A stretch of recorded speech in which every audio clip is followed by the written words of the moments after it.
I hope this is gonna work. Après 22 heures de bus, me voici arrivé à Salta la Belle. Vraiment, quelle beauté cette ville!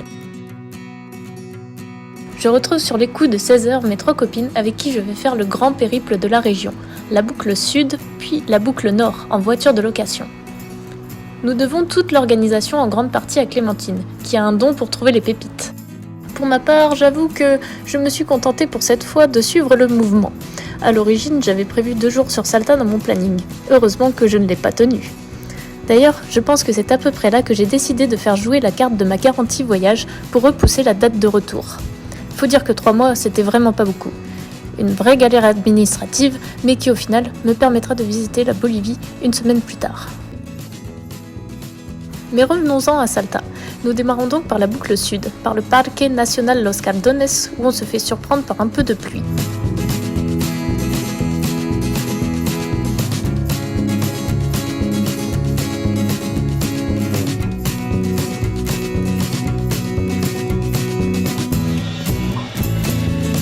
Nous arrivons ensuite à Cachi, petite ville toute mignonne et toute blanche, où nous nous arrêtons pour goûter les spécialités locales.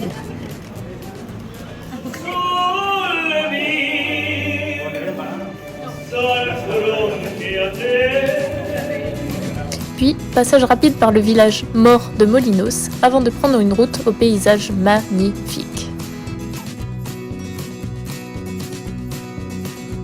Tout ceci nous fait arriver à Angastaco, là où nous passerons la nuit. J'ai fait un grand plouf dans la piscine.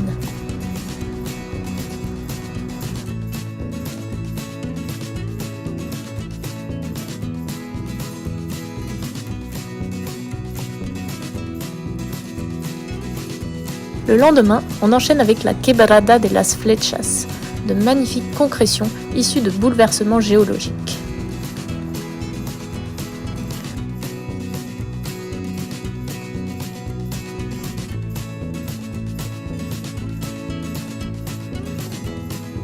On s'arrête ensuite à Cafayate, la deuxième entre guillemets grande ville de la région. Très sympathique, constellée de petits marchés artisanaux et de petits restaurants bon marché et délicieux. Ensuite, direction la Finca de los Nubes pour faire une dégustation de vin. Malheureusement, un peu déçu par la visite, surtout quand le guide nous a appris que les Argentins étaient de fervents amateurs de mélange coca-vin.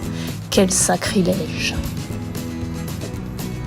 On a finalement beaucoup plus apprécié la visite de Las Cabras de Cafayate, une chèvrerie-fromagerie avec dégustation de fromage et de vin que je recommande totalement cette fois-ci.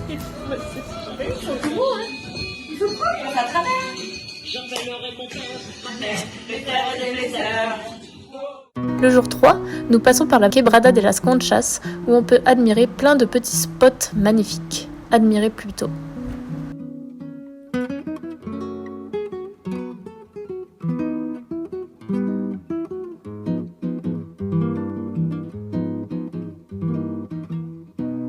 Eulogia tapia en la poma,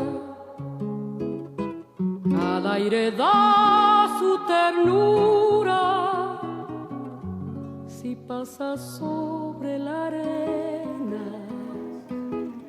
y va pisando la luna, si pasa sobre la arena. On fait un petit arrêt à la Viña pour prendre un café, puis à Colonel Moldes où on mange des perrere à la plancha. Enfin, la boucle sud se termine au Ranch Saita, où nous sommes super bien reçus. Ce n'est pas seulement un ranch où on peut faire des balades à cheval, c'est aussi une famille débordante de générosité avec qui nous avons partagé un délicieux asado en compagnie de volontaires français venus y travailler. Enrique, le grand-père et fondateur du ranch, qui a laissé la main à son fils Federico, était d'ailleurs un sacré personnage.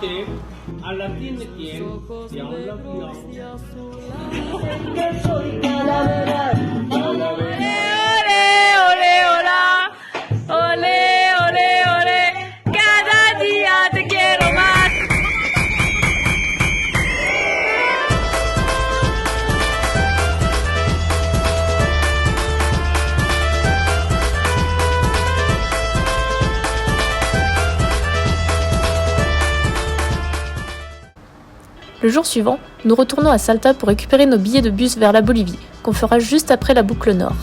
Clem et Marie optent directement pour Tupizza, point de départ de notre future aventure au Salar d'Uyuni. Mais avec Perrine, nous décidons d'une étape intermédiaire à Tarija. J'avoue qu'on a été vraiment mauvaise sur la communication, et j'ai peur que ça ait créé quelques tensions dans le groupe. Mais ce sont parfois les aléas du voyage. Ainsi, arrivé à Jujuy, la première étape de notre boucle nord, nous nous séparons en binôme. La ville, bien plus développée que les villages traversés, ne suscite guère d'enthousiasme. On a aussi une auberge pas terrible. Mais bon, Maïmara et son mirador Monolito nous réconcilient avec la région, qu'on trouve encore plus belle que le sud.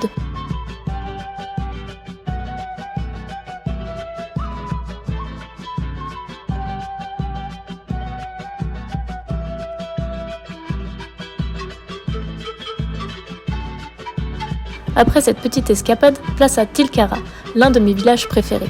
Ces marchés artisanaux débordent de vie.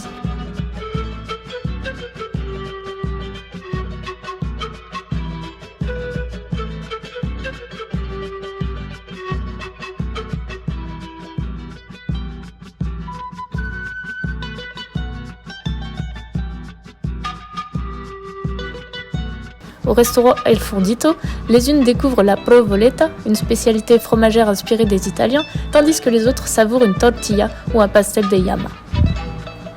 Ensuite, c'est Humahuaca qui nous ouvre les bras.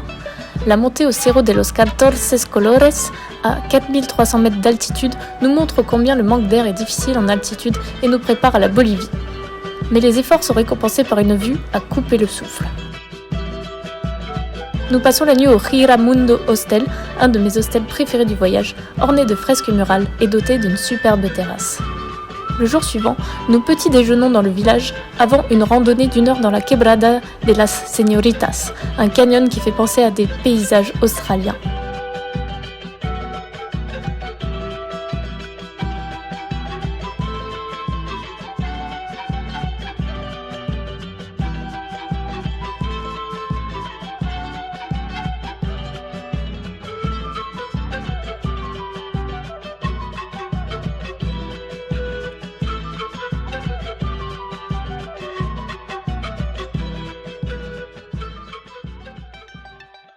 Retour à Tilcara pour explorer le Pucara, une forteresse érigée il y a plus d'1 millénaire.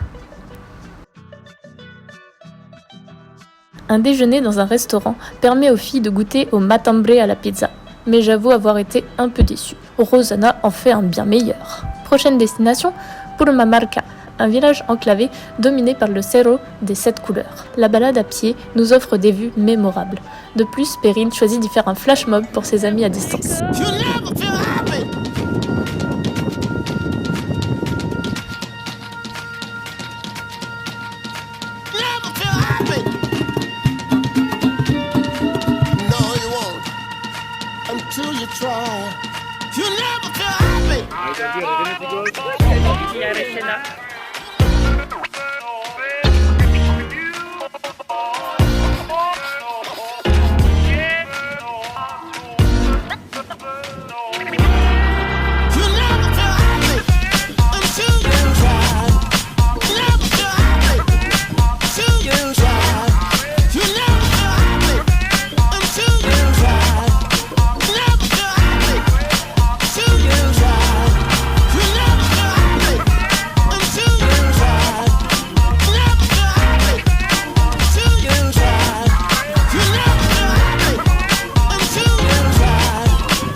Le 7e et dernier jour, nous quittons Purmamarca pour les Salinas Grandes.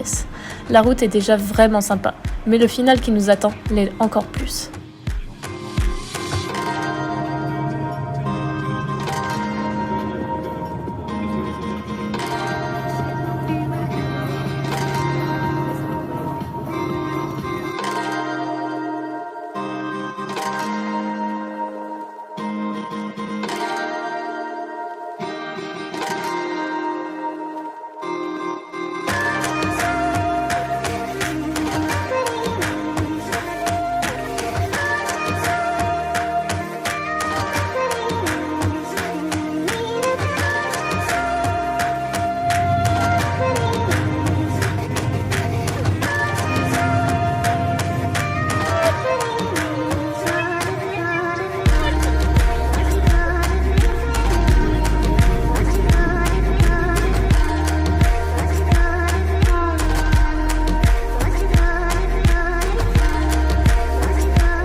Une brève excursion à 1500 pesos nous dévoile les secrets de la formation du salar, mais surtout nous capturons les classiques clichés de touristes.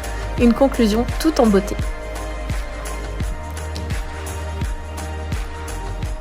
Après ce périple, nous pensions avoir eu suffisamment de paillettes dans les yeux pour en demander encore. Mais c'était sans compter la surprise qui nous attendait à Salta. Pour une 60aine d'euros, nous nous sommes simplement fait un des meilleurs restaurants gastronomiques de l'Argentine, avec accord mets et vin pour 6 plats, la cerise sur le gâteau pour ce voyage épique.